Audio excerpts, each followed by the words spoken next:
Good morning, good evening, good afternoon, wherever it is you're located, and thanks for watching. This is part 2 of our book review with DC-born Rob and Stephen Bolivar. Hey, watching man right now, you're watching dcborn rob on YouTube. Right, so with the dragons, we're talking about the Scopolamina situation.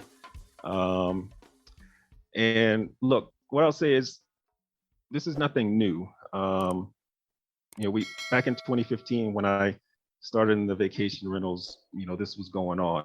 Even before that, I'm sure. But it was something, I wouldn't say it was something that was rampant, but it wasn't uncommon. Now, whether it's happening a lot more right now due to the situation that, that may be so, I'm not exactly out there, so I don't know what exactly everything is happening right now. But let's be honest, the type of girl that's going to drug you and rob you, for the most part, most of these girls are from the hood. We're talking about hood chicks. And honestly, they're not that bright. First of all, you do that, you're putting, not only are they putting themselves at risk, but they put the victim at risk. And the smart girls, they'll rob you with a smile. They know how to finesse you and rob you with their smile. But going back to the druggings,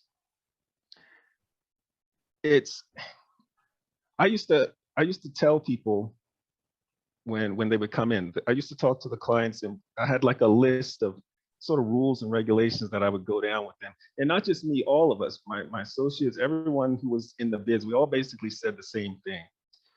And one of the things that we would tell the clients is, stay away from these girls in the street, especially in Yeras, because they're the ones that are most likely to cause problems and potentially maybe even drug and or rob. But you get different types of people that come here. And some guys, they come here, they want to live the fantasy, and they want girls, but they don't want to pay for them. So they get on these apps, they start talking to these girls in the streets, and the girls, they're looking for opportunity. They're looking for the marrano, as they say. And you're easy mark if you don't know the culture, you don't speak the language, and so it's easy to get got. Mm-hmm. Absolutely. Well, let's shift gears. I want to be aware of the time, but let's shift gears. There's a few things I did want to ask you for sure to share, and that is your thoughts on starting a business there. You've done a couple. Any advice you can pass on to anybody else who's thinking about moving to Medellin, Colombia and starting a business? Yeah, definitely. I would say, and I talk about a lot of this in the book as well.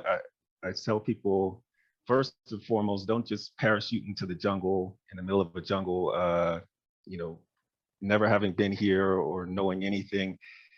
Come here, spend some time here, try to learn how things work, how things are. I would strongly suggest you read my book before you come here looking to jump into business here, because you kind of have an idea of what to expect. And hold that book up again. Can you hold your book up again? Yeah. We need to remind everybody it is available now on Amazon. The information and his contact information will be below. There you go. Mustang Salvaje, The Art of Impossible. I'll try and see if it'll let me add the link in the comment or the description or whatever. So it wasn't, just so you know, it wasn't available a few weeks ago. I want my book. I want my complimentary. Right. Yeah, it's up now. So yeah. Like I said, you gotta let me know next time you're in town, and we'll have to link up. Yeah. Okay. Well, within probably next couple of months, hopefully. I'm still moving around here though.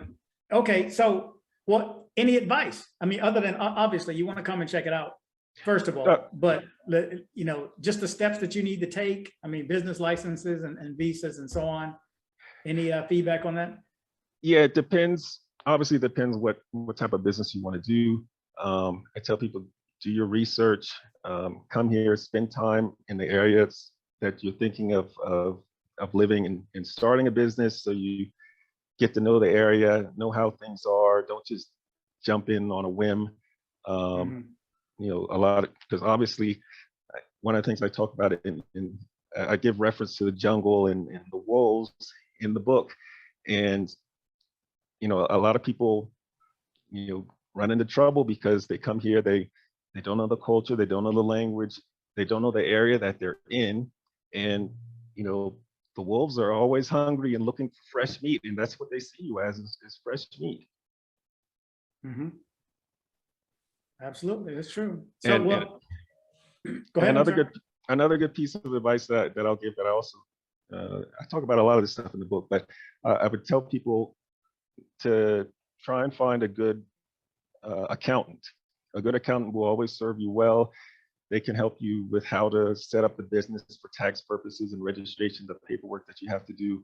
So that's definitely a positive for anyone looking to do business here, to get linked up with a good accountant that can help you out. And accountants aren't that expensive here, so it's, you know, it's not something that you have to think, oh my God, an accountant, I got to spend all this money.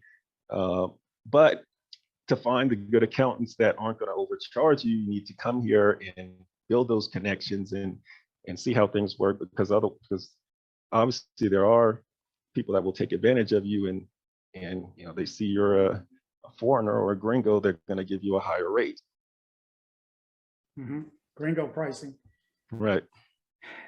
Exactly. So, well, what are your thoughts on medical care there? You know, I haven't had a lot of medical work done, but I do know a lot of people come to get plastic surgery stuff, teeth, and have different medical procedures done. It's a lot cheaper than having that stuff done in the States. And, you know, just one of the great things I do like about living here is you know, just basic medical things, could be prescriptions that you need. A lot of stuff is just over the counter here, and it's a whole lot cheaper than what you would pay in the States. It's really gotten to the point where it's well, I'm sure it's long been out of hand, the prices and the processes in the States for medical care. It just keeps going up and up and up. And, you know, for a fraction of the price, you can have the same access to medical and prescriptions and stuff here that you would in the States.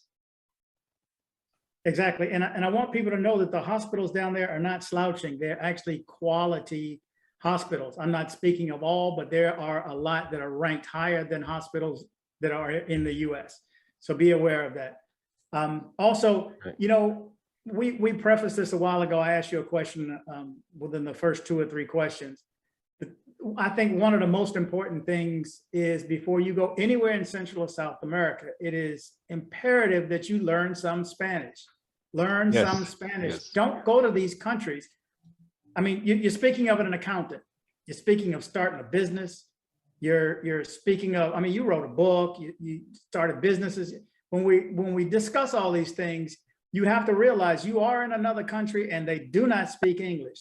I want you to understand, they do not speak English. There'll be a few, of course, but don't expect to live your life with Google Translate.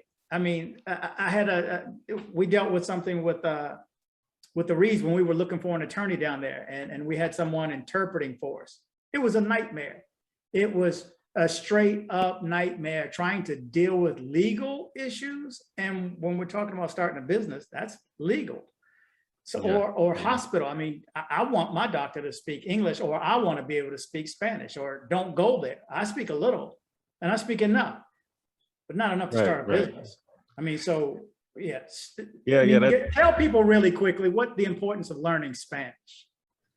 Yeah, it's very important. And I'll even go as far as say, like I said, I've lived in other countries, in Czech Republic, in Russia. Everywhere I've ever lived, I've spoken the language. That means I spoke Czech when I was in Czech Republic, and I spoke Russian when I was in Russia. I couldn't imagine going someplace and not being able to communicate. You know, something happens, and you know, how do you communicate? You have to rely on a translator. And even people that come here for the fantasy life that, think okay, I don't need to know, I just need to know hola and como estás. And they pull out you're talking to a girl, you pull out a translator, like, yeah, that's real seductive. I mean, so it's worth it to learn the language. You can even come here to learn the language, even if you don't know much of the language. Enroll in classes. That's what I did when I first started traveling abroad. I didn't know the language. I would enroll in classes and I would study, and you learn by doing. And when you come, don't just hang out with other Americans and speak English the whole time, or you won't learn anything. You have to force yourself to use the language if you really want to learn it. Exactly. And it may save your life. I personally wanted to learn a different word every day. I spoke a little bit, but I wanted to on my own because I wasn't there long enough to take the classes. I think that the student visa is like a year long, but they expect you to go to school like 4 hours a day, and that wasn't going to happen. Right.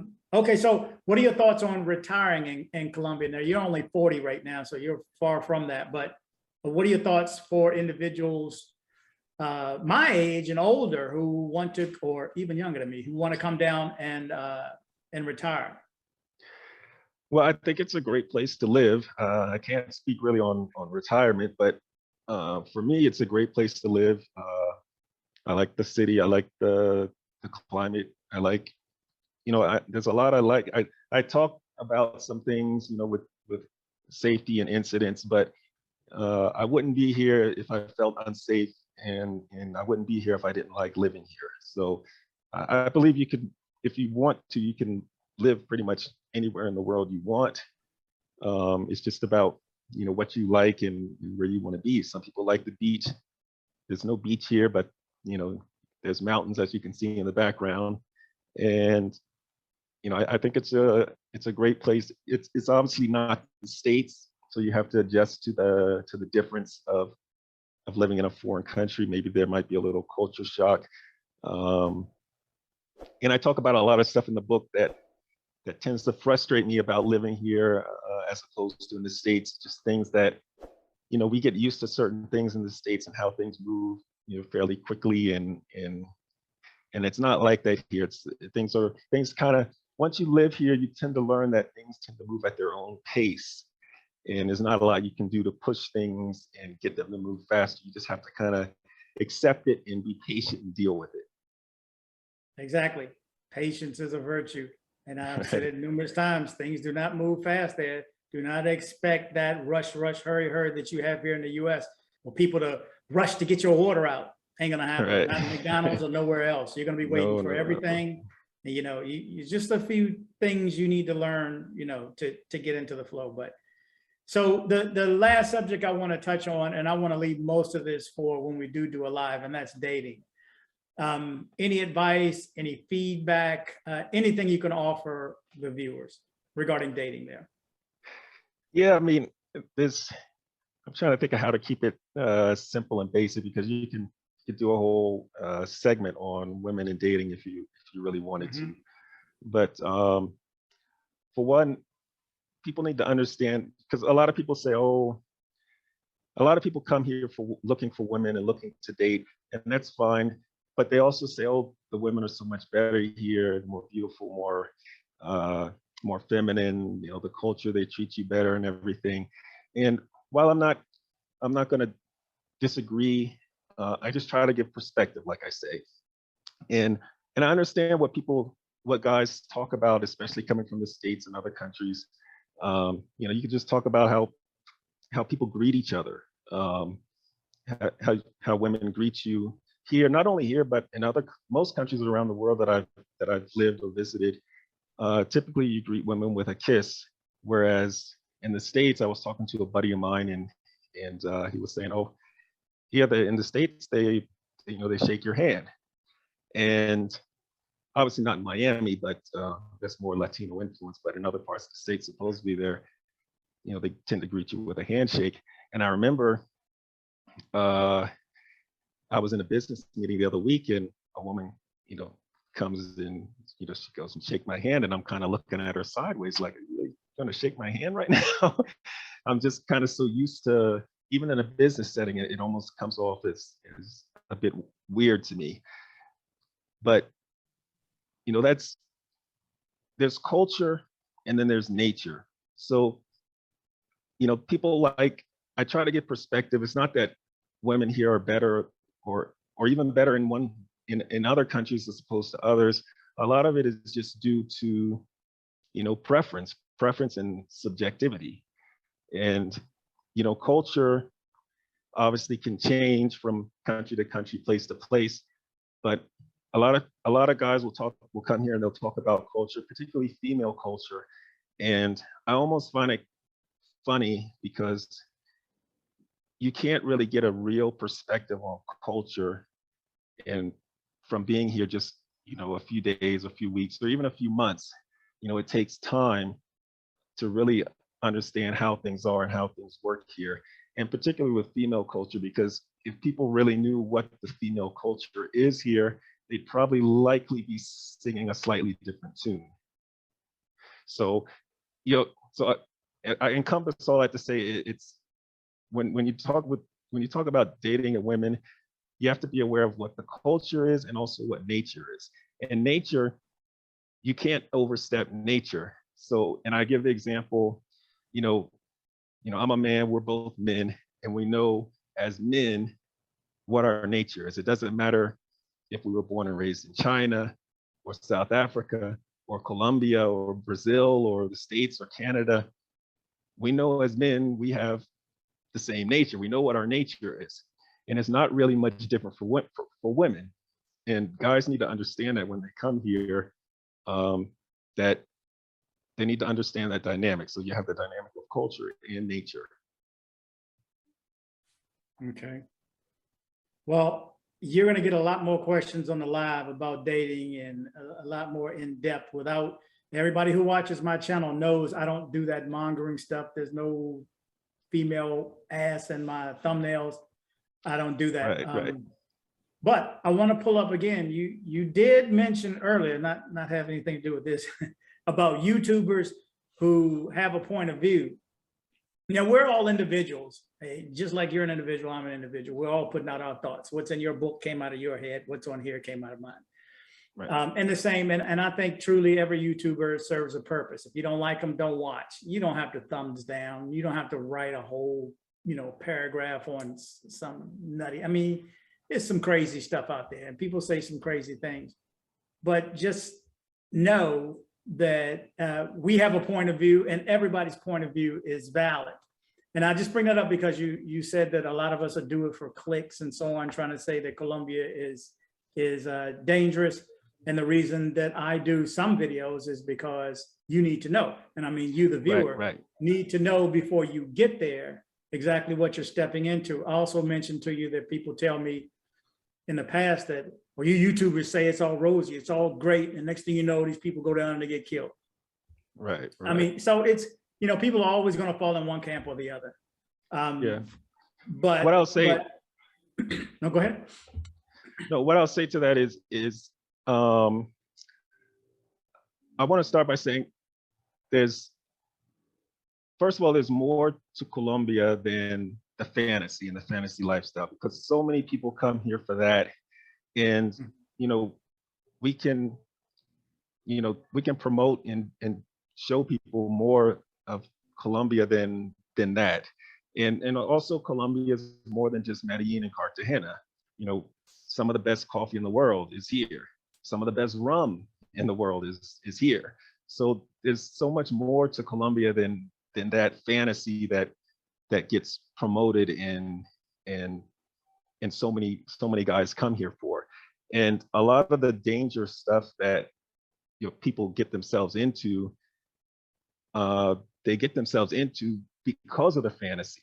So people also need to be aware of that if you do things right and don't get caught up in the fantasy, you really shouldn't have too many problems. And we need more tourists coming here to Colombia.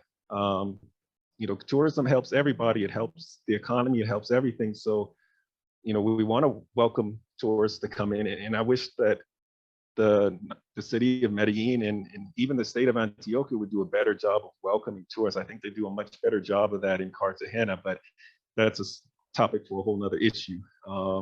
So I would like to see people help promote more positives towards Colombia and get more tourists coming here and hopefully not scare them away, is basically what I'm trying to say. Mhm. Sure. I think I have over 500 and something videos, 300 and something are probably on Colombia and Medellin and updates and throughout the whole quarantine mess and all this good stuff. But I try to be as balanced as I can. Right. Viewers need to get the information. I mean, there's other sources. If you're looking for something else, there's definitely other sources out there. My whole thing is I want you to travel. I love Medellin. I love Colombia, but I want you to travel anywhere outside the United States. I think it makes you a better person when you get to experience others' cultures. So by all means, get out there and travel. I'm just trying to give you the facts as far as what I see. You know, if you disagree, that's all well and fine. It's all perspective, like you say. So we're all going to see it slightly different. But I wanted to thank you, Stephen, for coming on. Do me a favor, hold up the book one more time before we cut out of here. Yeah. And the rum too. Yeah, here's the book. Here. Mustang Salvaje. It's on Amazon right now, ebook and paperback. And the rum as well is Ron Bolivar Colombia on Instagram and Facebook, and ronbolivar.com is the website. And yeah, I was going to say as well, that's why I've been following you and watching your videos for a bit now. And I was going to tell you, I like what you're doing. It's great that we have people like you who are bringing more perspective to not only to Colombia, but international travel as well. So, and we need that. We need that. Mm-hmm. Travel, people. I do my best to motivate you guys to travel. And do me a favor, don't watch the news. Unfortunately, I have to report on certain things because it's noteworthy, and it also needs to go and be understood that all crimes aren't reported. So it's whatever it is higher than what we see. I mean, I've heard stories that just I can't confirm, so I don't put it out there until I try to get two sources on everything. But I basically read some stories that I think you may find interesting. Again, if you are going to Medellin, Colombia, join my group, our community group. It's not on WhatsApp anymore, but send me your name and your WhatsApp number to dcbornrobgroup@gmail.com, dcbornrobgroup@gmail.com. I'll get you in. There's strength in numbers. Don't go out and get drunk by yourself. Okay. That's another great tip that I would always tell my clients when they came in. If you're going to go out, take a driver with you. You know, there are drivers that speak, you know, English and Spanish. They'll go with you, whether you're going to the bars, clubs, wherever. They'll go with you. They'll go in. They'll make sure that you don't get overcharged, and make sure that you're not going to be in situations that might be dangerous.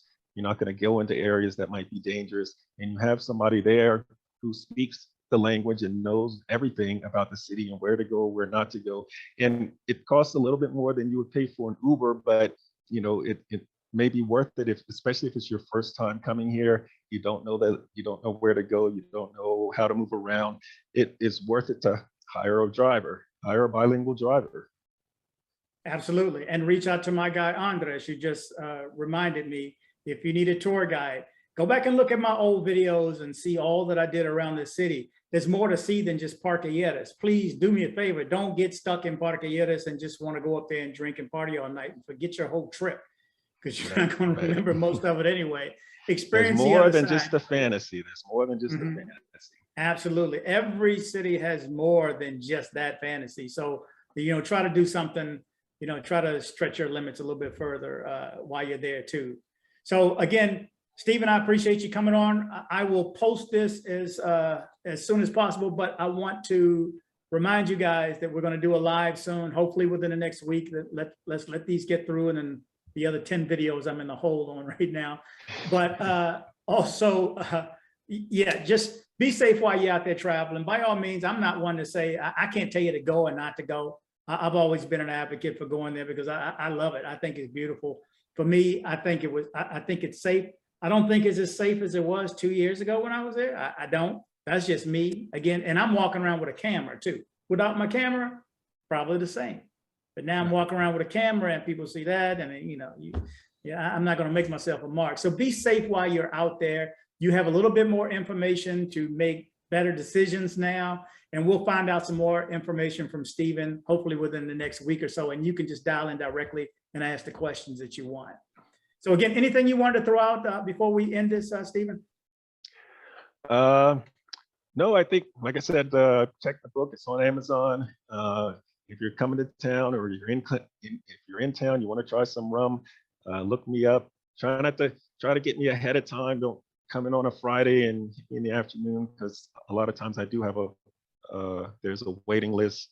But if you contact me and let me know, hey, we're coming in such and such a date, can we get a couple bottles of rum? I could usually get you on the list and get it to you. And you don't even have to go out or do anything, get it delivered right to your door. So even better.